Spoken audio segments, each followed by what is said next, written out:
வணக்கம், வாங்க பேசலாம். யூடியூப் சேனல்லேருந்து மாலா செந்தில்குமார் பேசுகிறேங்க.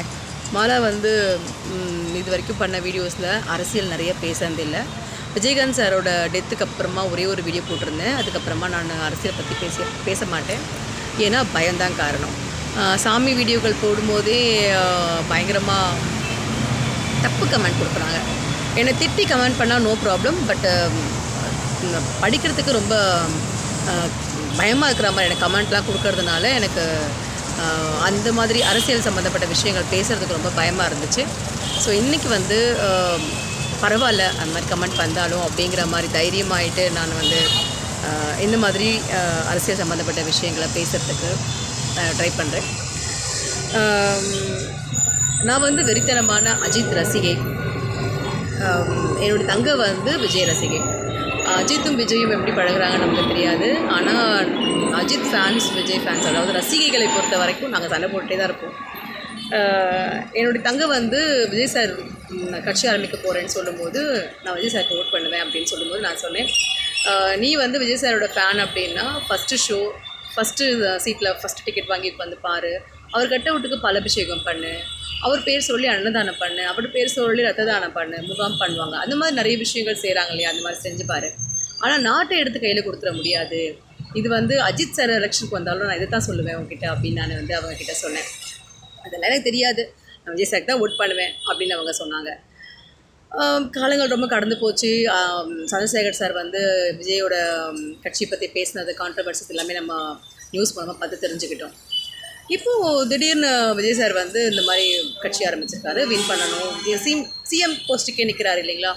அப்போ வந்து நான் எல்லோரும் மாதிரி நான் பேசினேன். எவ்வளவோ பெரிய பெரிய கட்சிகள்லாம் இருக்குது, கட்சி ஆரம்பித்து 3 வருஷம் தான் ஆயிருக்கு, அதுக்குள்ளே எப்படி இவங்களுக்கு வந்து சிஎம் போஸ்ட்டு கொடுக்க முடியும்? இவர் இத்தனை வருஷமாக இவர் மக்களோட இவர் என்ன பண்ணியிருக்காரு? இப்போ அஜித் நிறைய நல்ல விஷயங்கள் பண்ணுறாருன்னு அடிக்கடி நம்ம கேள்விப்படுறோம். ரஜினி சார் நல்ல விஷயங்கள் பண்ணுறாரு நம்ம அடிக்கடி கேள்விப்படுறோம். ஆனால் விஜய் சாரை பற்றின எந்த ஒரு இன்ஃபர்மேஷன்ஸும் வரதே கிடையாது, நம்ம பார்த்ததும் கிடையாது, அவர் பேசி கூட கேட்டது கிடையாது. மாலா வந்து கிட்டத்தட்ட ஒரு 20 வருஷமாக 15-20 வருஷத்துக்கு மேலே சினிமா அடிக்ட்.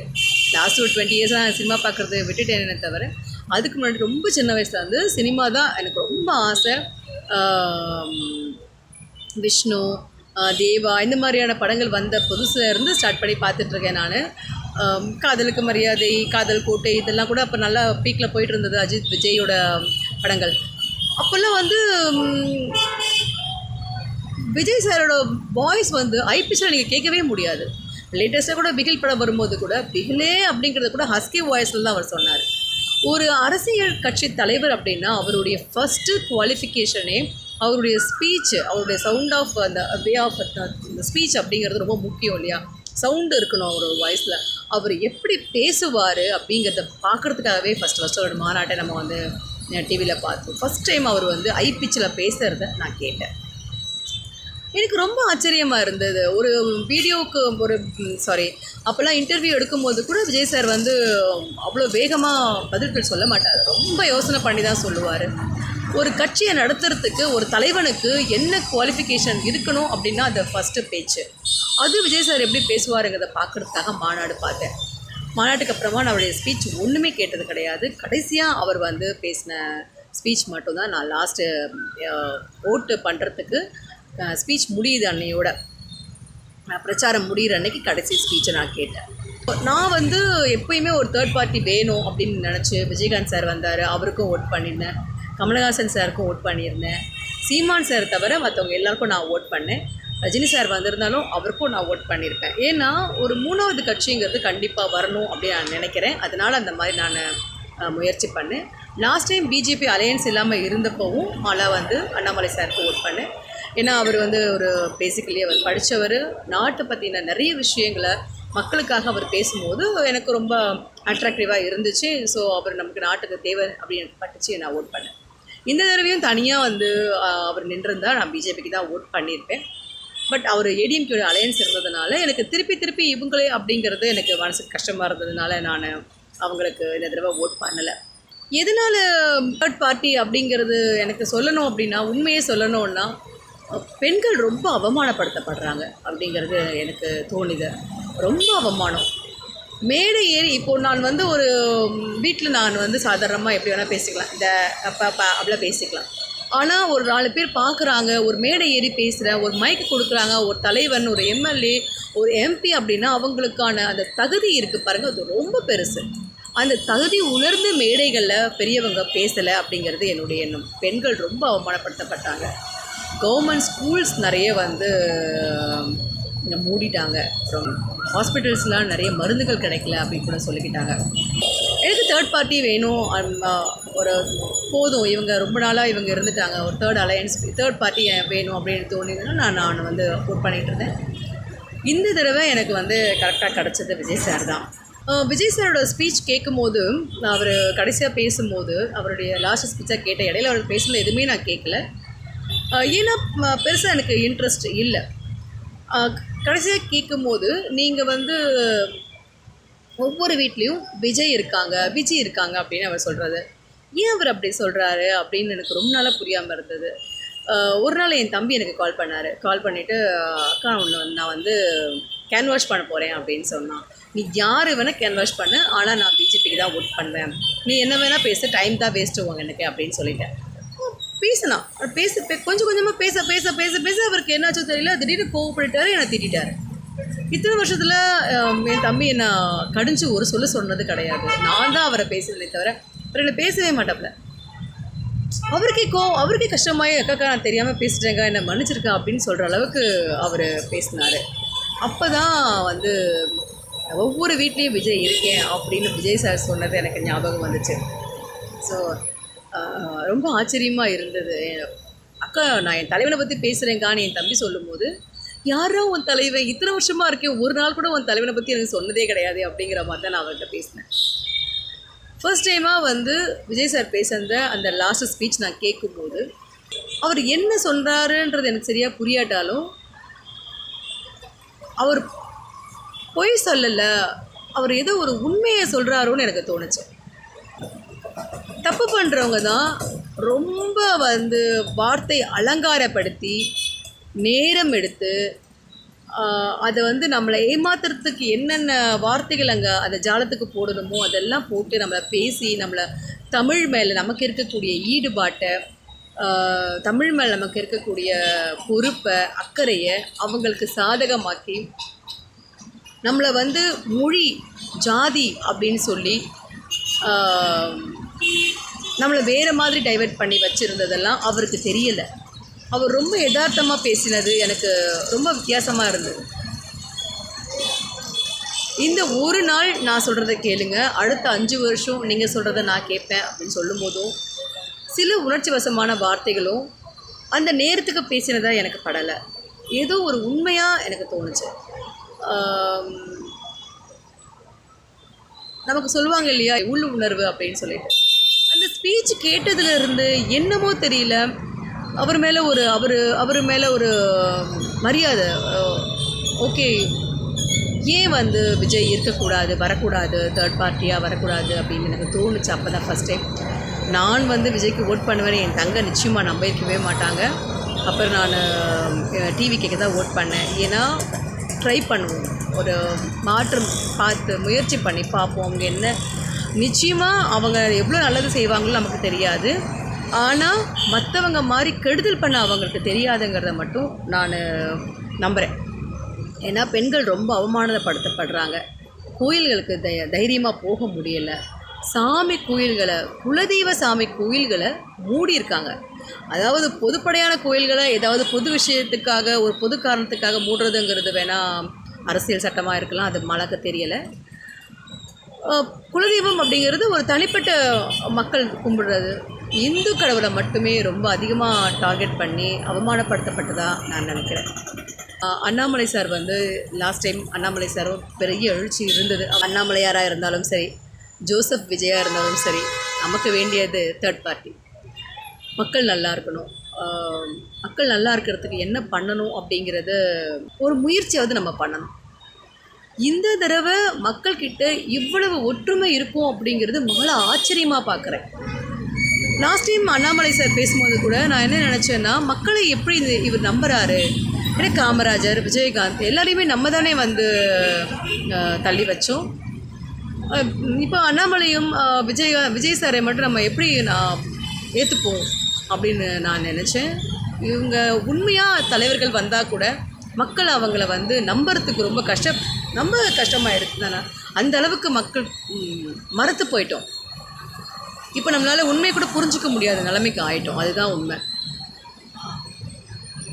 ஆனால் இந்த எலெக்ஷன் அவருடைய லாஸ்ட் ஸ்பீச்சை போய் இவர் இவ்வளவு ஸ்ட்ரெயின் பண்ணுறாரு. ரொம்ப ஸ்ட்ரெயின் இருந்தது அவருடைய வாய்ஸ், பேச்சில் இவ்வளவு ஸ்ட்ரெயின் பண்ணுறாரு. இது எப்படி ரிசல்ட் இது நடக்கும் அப்படின்னு யோசனை பண்ணேன்.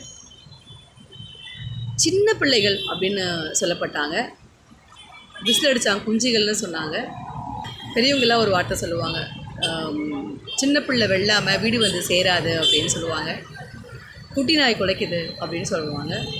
ஸோ இதெல்லாம் வந்து இந்த எலெக்ஷனில் ஒரு மிராக்கிளாக நடந்திருக்கு. எனக்கு ஆச்சரியமாக இருக்குது. எனக்கு இது ஒரு பெரிய ரெக்கார்டு. எவ்வளவோ மீட்டிங்ஸ் கேன்சல் பண்ணிட்டாரு. நிறைய மீட்டிங்ஸ் அவர் பேசவே இல்லை. கேண்டிடேட்ஸ் பற்றி எந்த விஷயமும் தெரியாது. கேண்டிடேட்ஸ் முகம் தெரியாது, அவங்களுடைய குவாலிஃபிகேஷன்ஸ் தெரியாது, அவங்களுடைய ஹிஸ்ட்ரி தெரியாது, அவங்களுக்கு என்ன வகையான அரசியல் தெரியும் அது தெரியாது. விஜய் அப்படிங்கிற ஒரு பெரிய ஒரு ஆளுமை மட்டுமே இந்த எலெக்ஷன் வின் பண்ணியிருக்காங்க. ஓகே, நம்ம ஓட் பண்ணியிருக்கோன்னு ரொம்ப சந்தோஷமாக இருக்குது. ஏன்னா நான் மிஸ் பண்ணியிருப்பேனோ, இந்த ஒரு வெற்றியில் நான் இல்லை, என்னுடைய பங்கு இல்லைன்னு நான் நினச்சி ஒரு வேளை நான் ஃபீல் பண்ணியிருந்திருப்பேனோ என்னவோ தெரியல. நான் ஓட் பண்ணாமல் இருந்திருந்தேன். எலெக்ஷன் ஒரு ரெக்கார்ட். இது வரைக்கும் நம்ம நாட்டில் நடந்த எலெக்ஷனுக்கு வெளிநாடுகளில் இருந்து மக்கள் தாயகத்துக்கு வந்து செலவு பண்ணி ஓட் பண்ணது நம்ம பார்த்ததில்ல. லாஸ்ட் டைம் கூட ஓட் ரொம்ப கம்மியாக தான் நமக்கு வந்து கிடச்சிது. அதுக்கு காரணம் மக்கள் ஓட் பண்ணுறத விரும்பலை. கேண்டிடேட்ஸ் மேலே அவங்களுக்கு இருக்கிற நம்பிக்கை தான் அதுக்கு காரணம். இந்த தடவை ஒரு ரெக்கார்டு ஓட்டு, அன்றைக்கி ஓட் பண்ணுற அன்றைக்குமே ரெக்கார்டு, எலெக்ஷன் அன்றைக்குமே ரெக்கார்டு, ரிசல்ட் அன்றைக்குமே ரெக்கார்டு. இது ஆட்சியும் மக்களுக்கானது இந்த 5 வருஷமும் ரெக்கார்டாக இருந்துச்சுன்னா ரொம்ப நல்லாயிருக்கும். விஜய் சாருக்கு இவ்வளோ ஒரு பக்குவமான தீர்க்கமான ஒரு பார்வை இருக்கும் அப்படின்றது வந்து மாலா நினச்சி கூட பார்த்தது கிடையாது. நான் ஏன் அப்படி சொல்கிறேன்னா, நான்லாம் அப்போல்லாம் பயங்கரமாக சினிமா அடிக்ட். ஒரு படத்தோட ஃபோட்டோஸ் எடுத்து வச்சுட்டு இந்த ஃபோட்டோ எந்த படத்தோடது அப்படிங்கிறதெல்லாம் சொல்லக்கூடிய அளவுக்கு நான் அவ்வளோ விஜய் சாரோட இவ்வளோ பெரிய டிரான்ஸ்ஃபர்மேஷனை பார்க்கும்போது ரொம்ப ஆச்சரியமாக இருக்குது. இப்படி ஒரு வின்னிங் கிடைக்கும் அப்படின்னு அவர் எப்படி நினச்சிருப்பாருன்னு எனக்கு தெரியலை. இவ்வளோ சீக்கிரமான இவ்வளோ ரொம்ப குறுகிய காலகட்டத்தில் 134 தொகுதிக்கு கேண்டிடேட்டை வச்சு கேண்டிடேட்ஸ் எல்லாமே வந்து இந்த நேரத்தில் வின் பண்ணதுலேருந்து அவங்க பேசுகிற பேச்சுக்கள் பார்க்கும்போது ரொம்ப நல்லா இருக்குது. நல்லாவே பேசுகிறாங்க. நம்ம வந்து நம்மளை வந்து தப்பாக தீட்டின அமைச்சர்கள் எதை கேட்டாலுமே தப்பாக பதில்கள் சொன்ன விஷயங்கள் மாறி கேட்குற கேள்விக்கு எல்லாமே பட்டாசு மாதிரி வெடிக்கக்கூடிய பதில்களை பார்க்குறது வந்து ரொம்ப ஆச்சரியமாக இருக்குது. கேண்டிடேட்ஸ் இவ்வளோ கிளவரான கேண்டிடேட்ஸாக இருப்பாங்கன்னு நான் நினச்சி பார்க்கல. நேற்றுலேருந்து ஒரு 6-7 பேர் பேட்டி கொடுத்ததை நம்ம பார்த்தோம். இந்த ஆட்சி மக்களுக்கு ரொம்ப நல்லதாக இருக்கணும். மழை ரொம்ப முக்கியம். மழை நீர் ரொம்ப சேகரிப்பு ரொம்ப முக்கியம். தண்ணி வேஸ்ட்டாக போகுது நம்ம நாட்டில். நல்ல படிப்புக்கு நிறைய செலவு பண்ணுறோம். நல்ல படிப்பு வேணும், படிப்பு ஃப்ரீயாக கொடுக்கணும், ரொம்ப முக்கியம். இது மக்களுடைய பாதுகாப்பே முக்கியம். குழந்தைகளை, பெண்கள், வயசானவங்கன்னு இல்லாமல் எல்லாருடையும் பாதுகாப்புமே முக்கியம். வைரமுத்து ஐயா சொன்ன மாதிரி சொர்க்கமே இருந்தாலும் சுதந்திரம் இல்லைன்னா ரொம்ப கஷ்டம். தைரியமாக கோயிலுக்கு போகணும், தைரியமாக வந்து மனசப்பட்டதை பேசணும், மக்கள் தைரியமாகவும் சுதந்திரமாகவும் இருக்கணும், நல்ல விஷயங்கள் நடக்கணும், அதுக்கு தேவையான விஷயங்களை இந்த ஆட்சி நமக்கு செஞ்சு தரணும் அப்படின்னு நான் நம்புகிறேன். இதை சொல்கிறதுக்கு எந்த அளவுக்கு எனக்கு தகுதி இருக்குதுன்னு எனக்கு தெரியலை. இருந்தாலும் என் மனசில் இருந்த விஷயங்களை நான் உங்களோட ஷேர் பண்ணிக்கிட்டது எனக்கு ரொம்ப ரொம்ப சந்தோஷம். ஷார்ட்ஸாக போட்டால் தான் நம்மளுக்கு நிறைய வியூ போகும். இருந்தாலும் இது ரொம்ப நேரம் பேசியிருக்கேன். இது எந்த அளவுக்கு வியூ போகும்னு எனக்கு தெரியாது. இருந்தாலும் என் மனசில் இருந்த வெளிப்படையாக பேசினது எனக்கு ரொம்ப ரொம்ப சந்தோஷம். விஜய் சாரை நம்பி ஓட் பண்ண அத்தனை பேருக்கும் என்னுடைய வாழ்த்துக்கள். விஜய் சாரோட ஆடியன்ஸ்க்கு ஓட்டே இருக்காது, சின்ன பிள்ளைகளை தான் அப்படின்னு சொன்னாங்க. இந்த தடவை எக்ஸிட் போல் அவ்வளவு ஃபெயிலியராக இருக்குது. எல்லோரும் சொன்னதும் ஃபெயிலியராக இருக்குது. அது ரொம்ப பெரிய ஆச்சரியம். எக்ஸிட் போல் சொன்னது அத்தனையும் ஃபெயிலியராக இருக்குது. எனக்கு ரொம்ப பெரிய ஆச்சரியம் பாண்டிய அண்ணா சொன்னது. பாண்டிய அண்ணா வந்து இன்றைக்கி அவர் சொன்னார், விஜய் வந்துட்டாருன்னா நான் அரசியல் பேச மாட்டேன் அப்படின்னு சொன்னார். இப்போ வந்து நான் அப்படிலாம் பண்ண முடியாது அப்படிங்கிற மாதிரி ரிவர்ஸ் எடுக்கிறாரு. அவர் அதான் தொழில். ஸோ இனிமேல் இந்த மாதிரி எக்ஸிட் போல்ஸை வந்து நம்ம பெருசாக நம்ப வேண்டி இருக்காது. ஒரு மனிதன் உழைப்பு, நம்பிக்கை, நம்ம மேலே நம்ம நம்பிக்கை வைக்கலாம். அது ஒரு பெரிய விஷயம் அல்ல. மக்கள் மேலே, இன்னொருத்தவங்க மேலே நம்பிக்கை வச்சு ஒரு உழைப்பும் ஒரு நம்பிக்கையும் ஒரு மனிதனை எவ்வளோ வகையான கான்ட்ரவர்சிஸ் இருந்து, எவ்வளோ வகையான எதிர்ப்புகள் இருந்து, நெகட்டிவ் கான்ட்ரவர்சிஸ், மக்களை மட்டுமே நம்பினார். அது அவருடைய உண்மையான அவர் நம்பினதுக்கான பலன் தான் இன்றைக்கி அவருக்கு கிடச்சிருக்கக்கூடிய இந்த வெற்றின்னு நான் நினைக்கிறேன். தாவேகா மக்களுக்கு அனைவருக்கும் என்னுடைய வாழ்த்துக்கள். இருக்கிற அத்தனை வேட்பாளருக்கும் என்னுடைய வாழ்த்துக்கள் நான் இந்த வீடியோ மூலமாக சொல்லிக்கிறேன். இது வரைக்கும் அரசியல் பேசுகிறது இல்லை, பட் இந்த வீடியோ நான் அரசியல் பேசுகிறேன். ரொம்ப தைரியமாக பேசுகிறேன். எனக்கு எப்படி இருக்கிற தைரியம் வந்ததுன்னு எனக்கு தெரியல. சின்ன விஷயத்தில் கூட, சின்ன பேர் கூட நான் சொன்னதே கிடையாது இது வரைக்கும். ஏன்னா மனுஷனுக்கு நம்பிக்கையும் தைரியமும் உழைப்பும் மட்டும் இருந்தால் மிராக்கிள்ஸ் தானாக நடக்கும் அப்படிங்கிறது நான் பார்த்துட்டு வந்த அனுபவத்தில் இந்த எலெக்ஷனும், இந்த எலெக்ஷனுக்கான ரிசல்ட்டும், விஜய் சாரோட அந்த வாய்ஸ் 30 இயர்ஸாக அவர் பாதுகாத்து வச்சுருந்த அந்த குரல், அது மனுஷங்க மனசில் எந்த அளவுக்கு ஆழமாக போய் விழுந்திருக்கு அப்படிங்கிறது இந்த ரிசல்ட்டில் வந்து நான் பார்க்குறேன். ரொம்ப ஆச்சரியமாக இருக்குது. எனக்கு ரொம்ப ஆச்சரியமாக இருக்குது.